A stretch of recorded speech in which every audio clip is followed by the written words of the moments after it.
All right, so like 7 or 8 years ago, I was at such a low point in my life that I pretty much didn't want to live anymore. At the root of everything was anxiety that pretty much just got out of control and bled into every area of my life. It really started with performance anxiety, specifically in sports. In the sport I played, I couldn't even step on the court, I couldn't even practice without feeling anxious. I would always be so tense, I would try to be so perfect. And I also started getting some social anxiety. I had low self esteem. I was really like a people pleaser. I was just so scared to mess up in every area of life.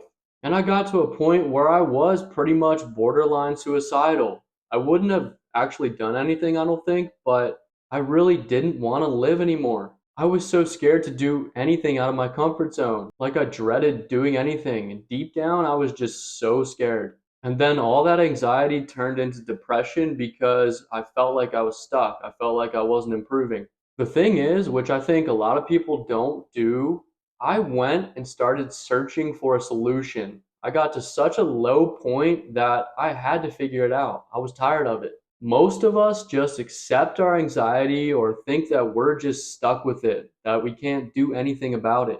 And thank God that's where I found meditation. I was fully committed to doing it the second that I learned about it. I got so excited over it that there was finally a solution to my problems. There was actually a solution to something that we think is unsolvable. I learned about mental chatter. I learned that we are not actually our thoughts, but we are the thinker of our thoughts. I would be getting so consumed by my thoughts, overthinking everything, that in a way it was actually killing me. I was identifying with my thoughts as me too much, but I learned that they are just thoughts. They are not me. They're not who I am. I don't have to believe in them. I don't have to give power to them, and I can learn how to control my mind. I've mentioned in multiple videos that we are not our thoughts, but we are actually the observer of our thoughts. When we realize that we are actually the awareness above our thoughts and we don't have to entangle with every little thought that we have, then we get to a place where we can change our thoughts and we can change our beliefs that are driving everything that we get in our lives. There is a split second between when we think a thought and then when we start attaching our emotions to it.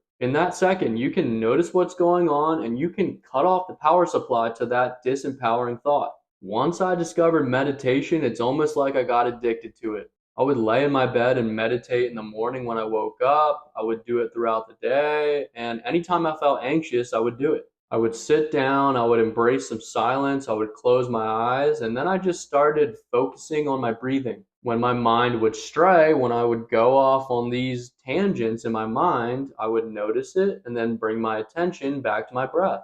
What this did is it recentered my focus back in the present moment, and I wasn't stuck worrying about the future or ruminating on the past. When I was playing sports, when I was in a game, I would do the same thing. Notice myself worrying about messing up, playing tense. I would remind myself that I'm only creating these things in my head, and then I would start focusing on my breathing. I would become fully present, fully immersed in the game. And I started accessing the flow state. You get to a place where it's almost like time doesn't exist, it goes super fast. You're acting fully spontaneously, there's no mental chatter. You're out of your own head and you're just acting without thinking about what you're doing.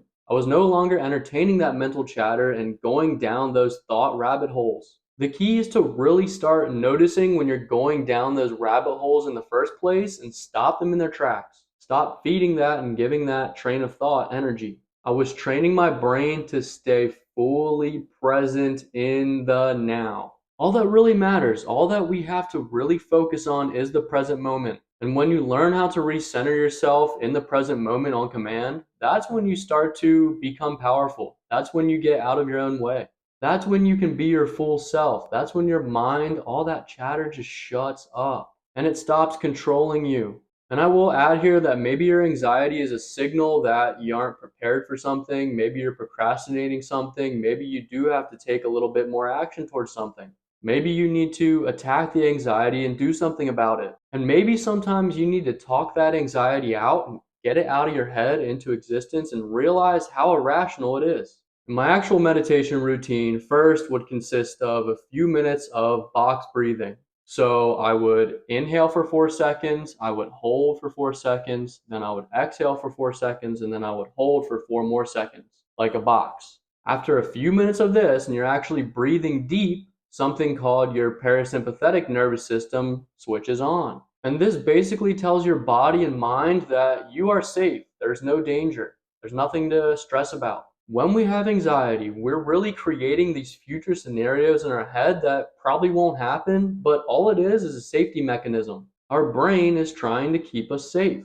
At a subconscious level, because of how we evolved, because of our ancestry, we believe that if we mess up, if we're vulnerable, if we make mistakes, if we look dumb, then we might die. Our life might be at stake. Maybe in ancient times we had to worry about that more, but today we don't. You don't have to be in this agitated, anxious state all the time. Your stress hormones can turn off. Your heart rate can decrease. Your muscles can relax. You don't have to be in a constant state of fight or flight. Unless you're out in the wild or something, unless you're in a part of town that isn't safe, you're in a dark alley, you're around a sketchy person, you probably are safe. Our brain is just always concocting these worrisome scenarios that all they do is just stress us out. But they don't exist. The future doesn't exist yet. All that exists is right now. Anxiety is a safety mechanism that we usually don't need. So then after box breathing for a few minutes, I would return my breathing to normal and just feel fully present.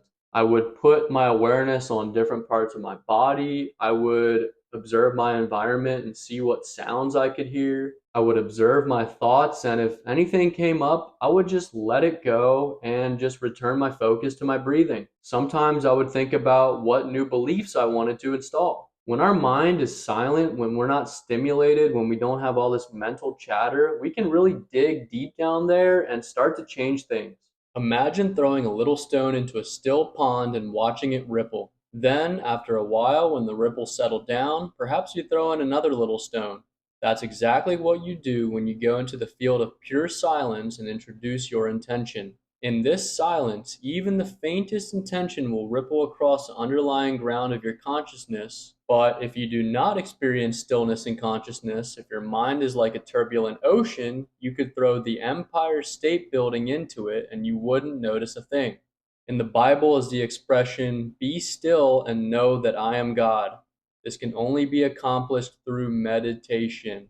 Did I want to be more sociable, more authentic? Did I want to be more vulnerable? Did I want to take more risks? Embrace making more mistakes? I would constantly remind myself that I had permission to turn off that safety mechanism in my head. My life really wasn't at risk if I got out of my comfort zone, if I failed. Yeah, it would be uncomfortable at first, but in the end, I would be super proud that I did it. And I would only get better. I couldn't get worse. Over time, I stopped paying attention to my mental chatter so much that it just started to let up. What happens when you go into this experience of silence? Initially, your internal dialogue becomes even more turbulent.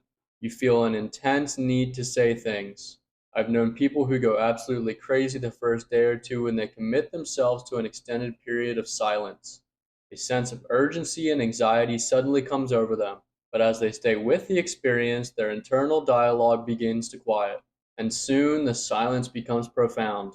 This is because after a while the mind gives up. It realizes there is no point in going around and around if you, the self, the spirit, the choice maker, are not going to speak, period. And now I had a solution that I could turn to no matter where I was, who I was around. If I was anxious, I could always turn to it and fix my anxiety. And I still do it to this day. I always have to remind myself. All that matters is the present moment. You don't have to think about anything else. When we are anxious, if you notice yourself, our entire body contracts.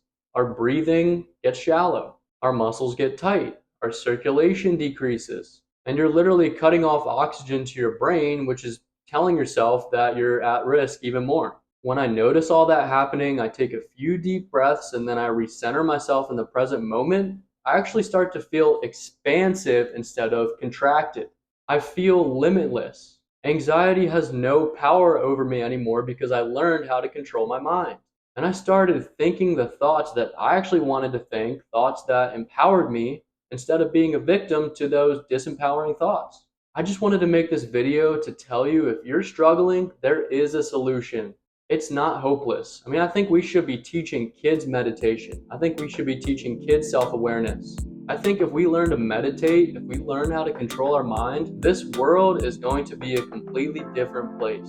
If you got value from this video, don't forget to subscribe. You can check out my other videos, give it a like, and give me any feedback you have too. Peace.